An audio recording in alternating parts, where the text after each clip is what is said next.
in the 21st century.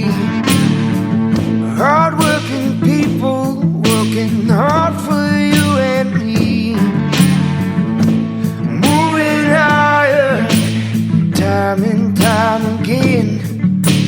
Through the years you'll find us here. Moving higher. Hello and welcome to Moving Iron Podcast. Tax Moves with Glen Birnbaum. Glen is with Heino Banhort out of East Peoria, Illinois, and this edition of Moving Iron Podcast is brought to you by Dawson Tire and Wheel, your premier ag tire and wheel provider in North America, helping people grow. Dryshod Boots, the official work boot of the Moving Iron Podcast, and tractorzoom, delivering insights. All right, Glen, so we've had this, every week we get this new level of compliance that you have to go through, and some new checks and balances and everything else for this whole PPP thing.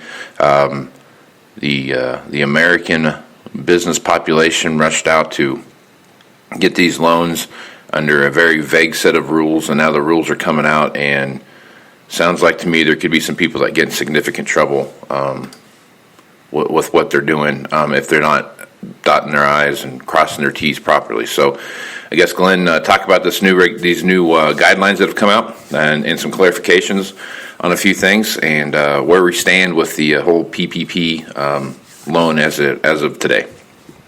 All right. Well, thanks, Casey. We haven't had too many discussions here recently just because there's not been tons of news, but yesterday there was quite a bit of news, and we wanted to kind of update everybody. So it is about 8:15 a.m. Central Time on Thursday, May 14th. We got to timestamp this. And so a lot happened yesterday. But since we last talked, which has been, again, it's been a little while, first of all, we still do not have the forgiveness rules yet.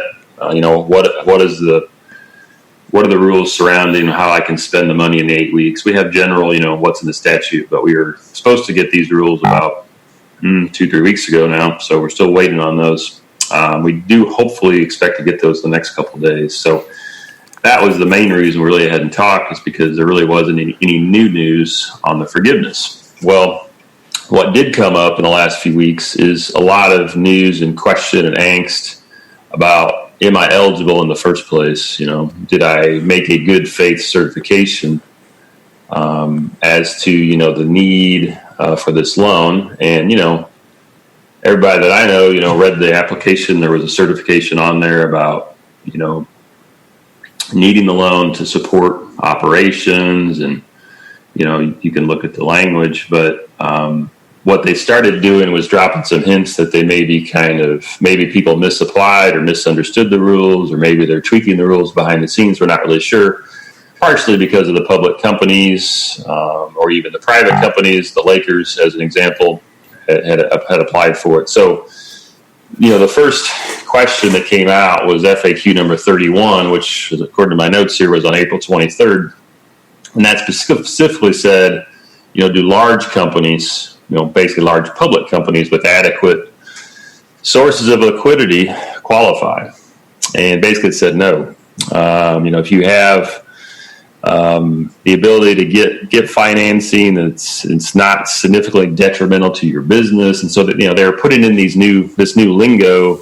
If you're a public company that has substantial market value and access to capital markets, you're probably not going to be able to make this certification. So everyone's like, well, that maybe wasn't actually in the statute, but, the question is just talking about public companies, and even it says large companies with adequate sources of liquidity. It actually did not say public companies. I need to correct myself.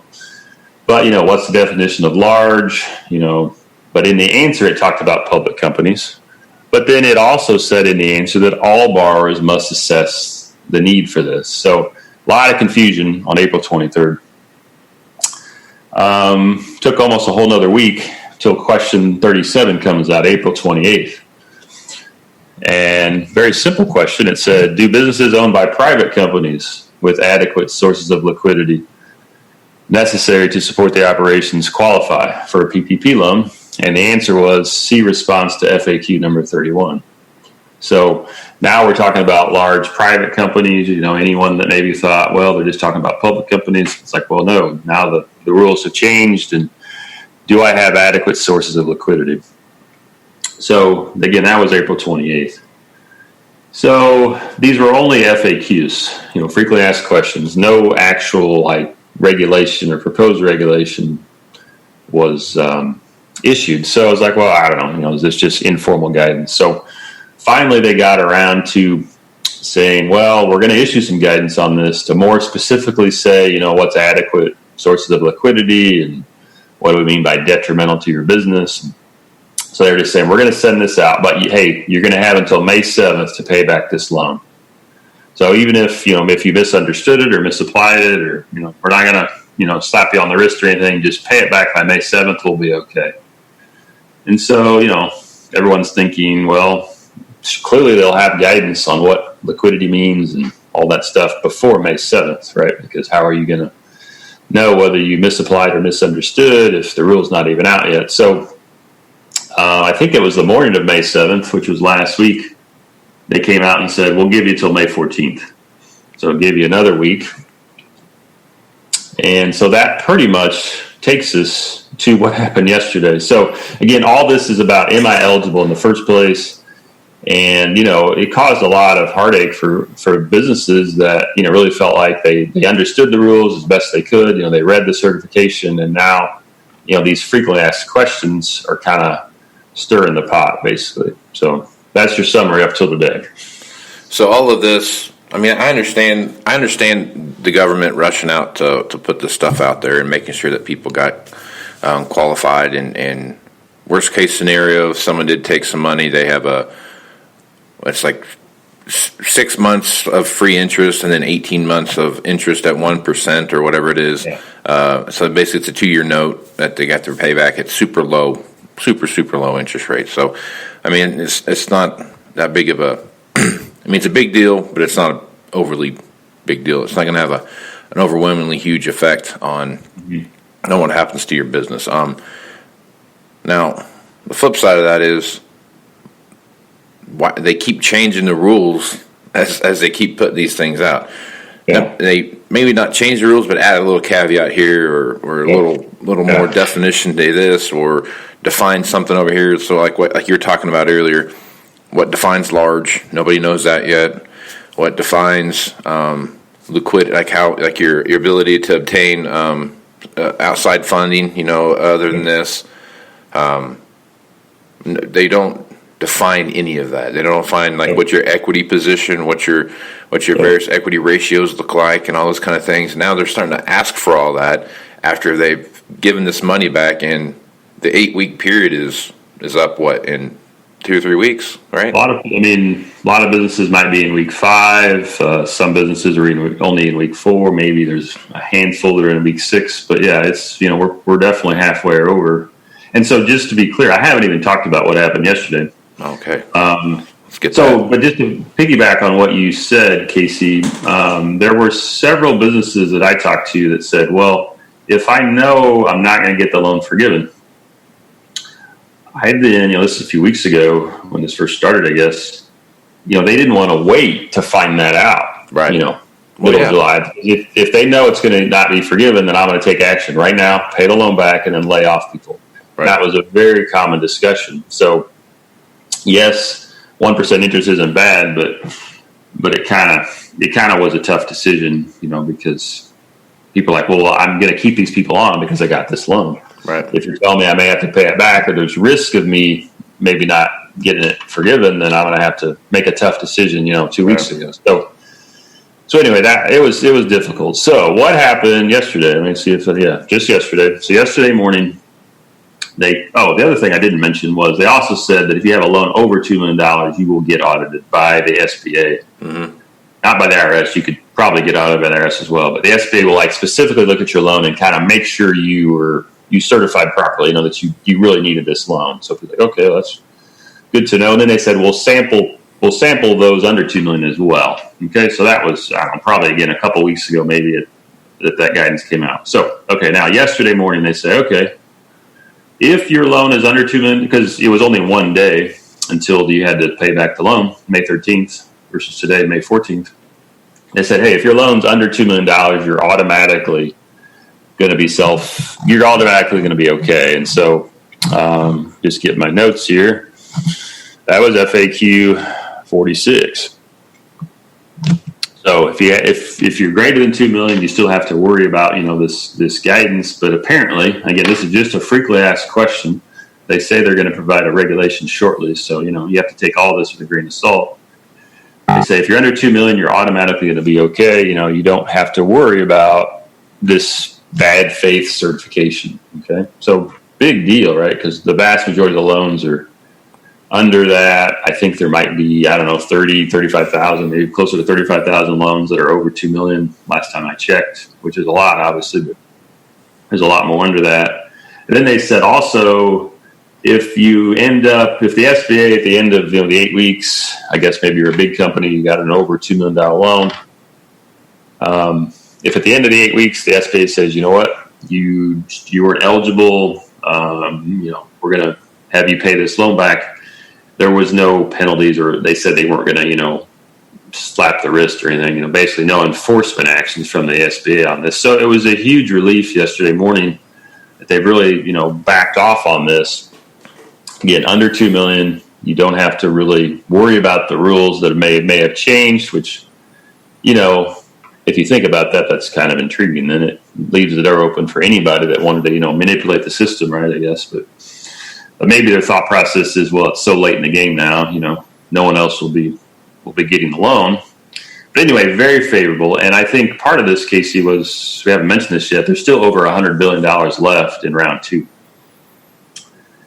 $100 billion has not been committed. And the last 5 or 6 days, there's almost been no activity. I mean, almost no one is getting these loans anymore. And so do you feel like people have gotten where they wanted to get with these loans? Like the people that wanted the loan have gotten the loan, or do you feel like people are kind of, after all this stuff's coming out and they've talked to their accountants and CPAs and everybody else? Yeah, no one knows which one is it. Is it because most people have already gotten a loan? And remember, the small businesses, the sole proprietors had a week. They were a week behind, and so a lot smaller loans. Round two was a lot smaller. I think over half as small. I think the first round was maybe 204,000 average loan size, and I think round two was maybe around 100,000. It keeps going down. I know it was 107 at one point, 107,000, but it keeps going down. I think it's closer to 100,000 now. So yeah, which is it? Are we scaring people off from getting a loan, or do really people have the money? So anyway. Good news, definitely, but there is still no actual guidance on what adequate sources of liquidity means. But if you're under 2 million, it appears that, again, you got to check with your, unfortunately, check with your attorney, right? All this stuff, they're ultimately you got to get, don't totally rely on what we're saying here, but definitely it was a big relief. And then late last night, they said, hey, we're going to give you till now Monday, May 18th to pay it back. Because again, they don't have the guidance out yet, so now we have until Monday. So anyway, that's what happened real early in the morning, or about 9 a.m. Central yesterday, and then I think I forget, sometimes 6 p.m. to 7 p.m. last night, but there was something in the middle that we need to talk about as well. So okay. The part about this that gets me, and it kind of goes back to our earlier thing, is like, yeah, it's a cheap loan, and yeah, you get some, but you still have to be able to service that note, right? You still have to be able to say, I've got X dollars a month, or however they're going to make you pay it back, to come up with that. And this could cause people just to be like, well, we're just going to have to lay people off if they're going to make me pay it back. It's just ridiculous. That's and so then what? People go on unemployment, right? And the government is still footing the bill at possibly, as I think we've talked about it, possibly even a higher salary rate or hourly wage, right? Because the unemployment could be actually higher than what somebody's making. Yeah, I've heard a lot of those stories where people are actually making more money on the unemployment side of the business than they are actually going to work every day. Yep. So then what happened in the middle of the day? Well, they actually issued a interim final rule, like a proposed regulation, but it wasn't on the certification or the eligibility, and it wasn't on forgiveness. It was on something, basically it was called like increasing your loan, or how do you, they basically said, okay, because, and I think part of this is because there's still money left, they said, we're going to let you change your loan amount for certain things, for certain guidance that came out, after you got the loan. And so we talked about this a few weeks ago, that if you're a partnership and you have, partner owners, some sort of professional service firm, or a lot of, more companies are becoming LLCs, taxes as a partnership. You remember that's a pretty common structure now, as opposed to the S corp. Well, you could only, at least initially, people thought you could only use your employee payroll cost. You could not use like the owner's payroll, because it's really not a wage. It doesn't go on a W-2. It's a guaranteed payment, if you remember. And so a lot of partnerships, did not factor in owner compensation. And then they came out with guidance a couple of weeks ago that said, I think it was end of April, that said, no, actually you can factor in owner's compensation. We don't want each owner applying for their own PPP loan, right? If they're kind of like they're self-employed, just have the partnership do it. Well, the problem was most people had already applied. So just yesterday they said, specifically, they provided for a way that a partnership could kind of amend the loan document. I don't think they have to get a new loan or anything, right? They can just kind of increase the loan amount. And so there's going to be possibly some people doing that. They also there was for a special rule, which we don't really need to get into, about seasonal employers, that they made it a little easier, a little more beneficial. And so the end result there was, again, that there may be a way to get a higher loan if they would have known that was the rule to start with, because you didn't necessarily have to use an entire 12-month period. You could use kind of like a short period and things. So anyway, the bottom line is they came out with a number of, again, very favorable rules that say, hey, you can increase your loan for certain fairly unique circumstances. Again, the main one being the partnership one. So now banks, I guess lenders are going to have to, consider requests of people to, adjust their loans upward. So a little more work for the banks. So the other thing we didn't talk about, Casey, is, May 7th, May 14th, there were several people, and I don't know how many, but I heard, just talking with some lenders, that there certainly were companies that paid back the loan, right? Mm-hmm. Before May 7th, before May 14th here, because they're like, hey, I don't really know that I qualify. I just don't want to, I don't want to be part of this. So I'm just going to pay back the loan because that's what they said to do. And obviously the vast majority of those would have been under $2 million, because that's where most of the loans are. And so now yesterday they say, hey, you're automatically okay. So, imagine if you're one of those businesses. I don't know any offhand personally, but imagine if you're a business that paid it back on Monday, and now Wednesday, they come up and say, I guess maybe you didn't need to pay it back. So, do you then reapply? Or, it's just a lot of extra stress that you don't want to think about. So it's been pretty crazy these last couple of weeks. Just on the essence of the program, I would say, right? Just are you eligible? Did you certify properly? And if you didn't, then there was going to be enforcement actions. And, you could be exposed to penalties and criminal kind of charges. So it caused a lot of stir up until what we believe, once it gets formalized, will be very, very good news, because of the again, if you're under $2 million loan amount, you're automatically considered to self-certified and in good faith. That to me makes no sense. Makes no sense to me that they would do. Well, it does, because it's the government. But here they are. They've laid this out. They said, here's what you can go do. Everyone on the planet is absolutely 1,000% eligible to go do it. And now they're like, well, now that we've had time to think about it, mm-hmm. we're not going to make it eligible to everybody. And some of these people have probably spent that money. Someone's probably going to go to jail or get some big fine or something like that. Oh, yeah. That just because they did what they said they could do, and it just irritates me to no end. Yeah. And I've seen a couple stories. I'm sure you've seen a couple too. That where there are people, obviously, like in any situation, right? They're blatantly taking advantage of. Of course, yes, yeah. But it's such a small amount. I'm not trying to defend anything, but $349 billion was the first round, and I think they had identified, which is a big number. Don't get me wrong, maybe 900 million that were public companies that had applied for it. But that's not a big percentage, and some of these public companies actually are rather small, and they maybe they don't have liquidity, but that's going to be up for debate. So I'm not real clear on how many public companies have paid it back, but I know I was looking at one public company that only had $22 million of revenue, and they had lost, I don't know, $4 or $5 million the last couple of years. So and they got a loan of like $1.2 million. So so if that's under $2 million, I guess, does that mean they're okay? And I don't know. So it's the thing. A lot of things. The sad thing about this too is that the first quarter of the year for most people was a great quarter. You know what I mean? The economy was doing great, everyone was going along, and then all of a sudden there was this hard shutoff. So in typical government fashion, I'm sure they're going to go back and take a look at that first quarter and be like, well, you were doing great the first quarter. I don't know why you need to have anything now. But they take a look at the second quarter going into the third quarter and what that's looked like and how much slowdown they've had or how much revenue they've lost or their ability to I don't think anybody got that loan to hill up what they did in the first quarter. I think most of those people, everybody did. Like, I don't know what the next 9 months are going to look like. So, yeah, I'm going to take this money and see if I can't, A, keep my employees, and B, keep my business going while we're supposed to be shut down and no one can go do anything. Yeah, there was a lot of uncertainty, and there still is. But, yeah, we're maybe forgetting how uncertain it was, at the end of March and early April when this program was being rolled out. As a reminder, April 3rd was the first day you could apply. And I think they came out with some initial guidance, 6 hours before that or something. So it was pretty last minute, but a lot of people applied that first week. Yeah, it was a long time ago.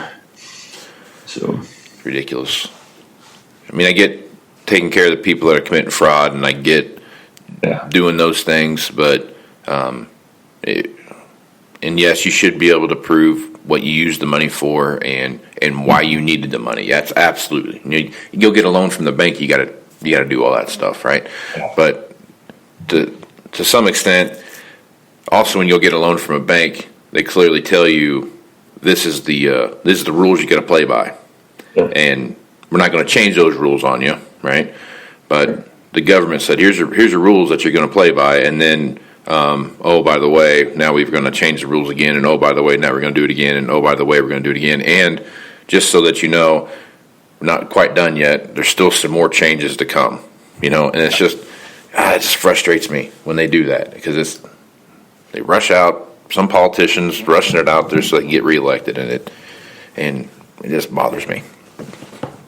Yeah. To no end. So yeah, that's kind of the story there. Again, I do anticipate the forgiveness guidance, which is what most people have really been wanting to know, the real specifics about, the timing and when does my 8 weeks start? Do I have some flexibility? How does it work with bonuses? Or, there's all sorts of questions like this, and we do hope to get that, I would think, by Monday. So we'll try to update people as we know more information.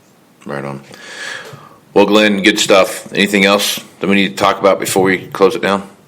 I think that's enough. So stay tuned, folks. We're going to have another update coming up soon as some more of these regulations or more frequently asked questions get answered.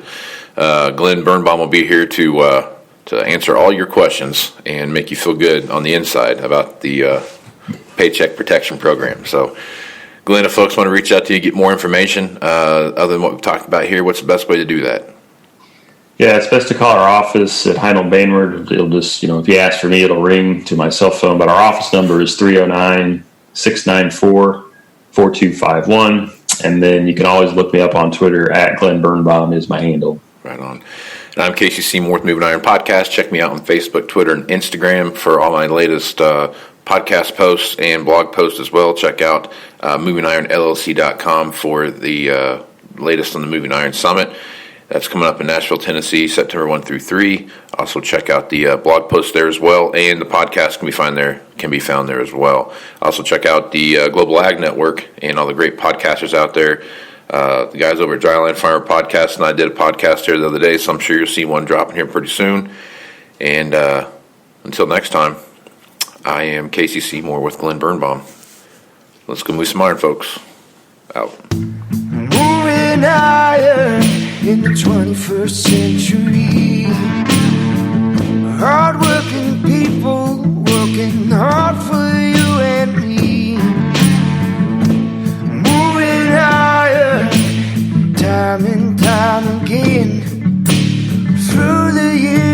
you'll find us here. Move